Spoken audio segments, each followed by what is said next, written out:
Canada tourist visitor visa की बहुत बड़ी अपडेट है।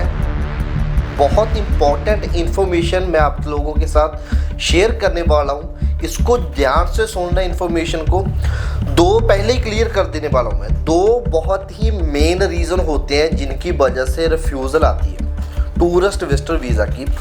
पहली रिफ्यूज़ल आती है हमारी, लिखा होता है your purpose of visit is not consistent with the temporary stay, ये वाली। और दूसरी रिफ्यूज़ल पे लिखा होता है कि you will not leave Canada. ठीक है, ये दो बहुत बड़े रीज़न हैं जो हमें कनाडा का वीज़ा दिलाने से जो है हमें रिजेक्ट किए जाते हैं। 90% रिजेक्शन लेटर पे ये दो रीजंस लिखे होते हैं। अब इन दो रीजंस को हमने कैसे टैकल करना है, कैसे डील करना है इनके साथ कि हमारी इन दो कारणों की वजह से रिफ्यूज़ल ना हो जाए। सबसे पहला कारण जो बहुत इंपॉर्टेंट चीज़ है, चाहे आपकी फाइल सबमिटेड है, चाहे आप वेरी सुन सबमिट करने वाले हो, आपको वीज़ा ट्रेंड का भी पता चल जाएगा कि मेरा वीज़ा आने वाला है कि नहीं। और आपको ये भी पता चल जाएगा कि यार आप कितनी अच्छी प्रोफाइल होनी चाहिए या फिर कितनी वीक प्रोफाइल होनी चाहिए रिफ्यूज़ल के लिए या वीज़ा के लिए। पहला जो हमें लिखा होता है ना, your purpose of visit is not consistent, इसका मतलब जानना होगा। इसका मतलब बोला जाता है, वीज़ा ऑफिसर कहता है कि यार मुझे नहीं पता लग रहा है कि आपका पर्पस क्या है, कि मुझे नहीं लगता कि आपका जो पर्पस है वो टूरिस्ट या फिर एज अ विजिटर है। अब टूरिस्ट विजिटर वीज़ा पे क्या होता है कि हम किसी को जहाँ तो 15-20 दिन के लिए मिलने जाते हैं, या फिर हम टूरिस्ट जहाँ पे घूमने जाते हैं। तो इन कारणों की वजह से वीज़ा ऑफिसर कहता है कि यार मुझे नहीं लगता कि आप वहाँ पे घूमने जा रहे हो या फिर किसी को मिलने जा रहे हो। मुझे लगता है कि आपका पर्पस कोई और ही है, कि वो स्टडी वीज़ा भी हो सकता है, वो वर्क परमिट भी हो सकता है। इसको समझो कि मुझे नहीं लगता कि आपका पर्पस है जो वो विजिटर या टूरिस्ट का है। सो अब इसको टैकल कैसे करना है, हमने हम समझ लिया कि इसका रीज़न क्या है। इसको टैकल करने के लिए जब हम एक टूरिस्ट विजिटर वीज़ा की फाइल बनाते हैं तब एक पर्पस ऑफ विजिट लिखते हैं। पर्पस ऑफ विजिट में हमें पूरा अच्छी तरीके से एक्सप्लेन करना होता है कि जी मैं कनाडा क्यों जा रहा हूँ। ठीक है, अब कनाडा क्यों जा रहा हूँ हम वो लिख देते हैं कि जी मैं किसी को मिलने जा रहा हूँ, या बच्चों को मिलने जा रहा हूँ, या फिर इन वेडिंग है उसको इनवाइट करने जाऊँ, बर्थडे पार्टी है, या फिर मैं tourist visa on hotel book just घूमने जा रहा हूँ। ठीक है, तो साथ में ना एक ये चीज़ हम भूल जाते हैं लगानी, वो होती है आइटनरी। आइटनरी का मतलब होता है कि यार 1 अगस्त से लेकर 15 अगस्त तक मैं क्या करूंगा कनाडा में, पूरी डिटेल्ड आइटनरी होनी चाहिए कि 1 तारीख को मैं क्या कर रहा हूँ, 2 तारीख को what I will be doing, 3 तारीख को मैं कहाँ हूँगा और क्या कर रहा हूँगा, 4 तारीख को मैं कहाँ हूँगा कनाडा में क्या कर रहा हूँगा। जब हम किसी के घर पे जाते हैं तो उनको भी बताया जाता है कि जी मैं 4 दिनों के लिए रहूँगा, क्या क्यों आ रहा हूँ, ठीक है, आपके घर पे, और क्या कब तक रहूँगा, कब वापस जाऊँगा।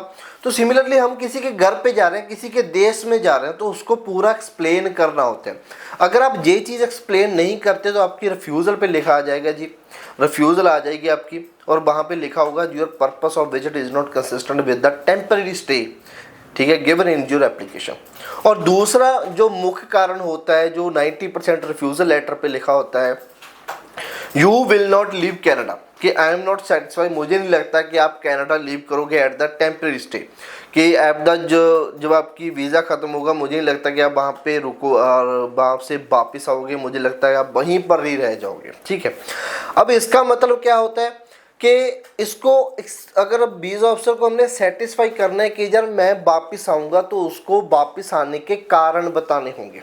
ठीक है, अब वो कारण क्या हो जाते हैं। पहला कारण सुन लीजिए, आपके माता पिता, हम कह सकते हैं कि जी वो ओल्ड एज में, that I am the only one taking care. ठीक है, इंडिया में रिवाज है कि हम अपने पेरेंट्स की टेकिंग केयर करते हैं। ठीक है, दूसरा फिर सिग्निफिकेंट फैमिली टाइज आपकी आ जाती हैं, जिसमें आप कह सकते हो कि हमारा स्पाउस है, जहाँ हमारे बच्चे हैं। ठीक है, उसके बाद वो रीज़न है कि उनको लंबे समय तक मैं छोड़कर कनाडा नहीं रह सकता। तीसरा आपका जॉब हो सकती है, जहाँ बिजनेस हो सकते हैं, कि मेरे पास इतनी अच्छी जॉब है या इतना सा बिजनेस है जो कि मुझे कनाडा में नहीं बन पाएगा। सो दैट इज़ वाई मुझे बहुत टाइम लगा इसको बिल्ड करने के लिए, जॉब को या बिजनेस को। सो इसको मैं अब जीरो पे नहीं कर सकता, इसको चलाने के लिए या फिर जॉब दोबारा लेने के लिए मुझे वापस तो आना ही पड़ेगा। फिर आपका मुख्य कारण हो जाता है जी आपकी करोड़ों की ज़मीन, जो मैं हर वीडियो में कहता हूँ कि सीए रिपोर्ट साथ में लगाया करो। आपकी करोड़ों की ज़मीन, ठीक है, जो आपके नाम पर होती है, या फिर आपके मम्मी पापा के, या फिर दादा दादी के, ठीक है, तो आप कह सकते हो कि जी मेरी करोड़ों की ज़मीन है, इंडिया में है, जिसको मैं छोड़कर वापस कनाडा नहीं रह सकता, ठीक है, जो कि मेरी है परमानेंटली। इस करोड़ों की ज़मीन को मैं छोड़कर नहीं रह सकता कनाडा में। कनाडा में अगर मुझे इतनी ज़मीन बिल्ड करनी है तो मुझे बहुत टाइम लग जाएगा, right. So that is why कि हम उसको पूरे कारण बताते हैं कि वापिस आने की, तब वीज़ा ऑफिसर सेटिस्फाई होता है कि जी हाँ ये वापिस आएगा।